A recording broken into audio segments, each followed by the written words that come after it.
A superb pad Thai recipe from Thailand. Ingredients: 1/4 inch rice noodles, chicken breast, shrimp or crispy tofu, shallots, asparagus or other veggies, roasted peanuts.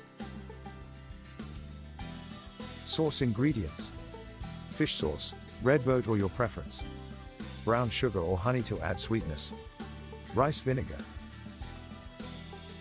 Soak the noodles in boiling water or by follow the manufacturer's instructions, about 7 to 8 minutes.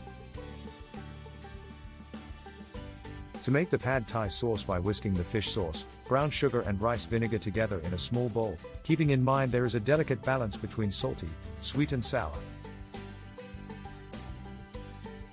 Chop the shallot and garlic and set aside. Thinly slice the chicken, if that is your choice, then stir fry the shrimp or tofu along with any veggies you want to add. Whisk the eggs with a generous pinch of salt and set aside. Once your ingredients are prepped, stir fry it all together, which will take under 10 to 15 minutes. Sprinkle with crushed roasted peanuts and chopped scallions.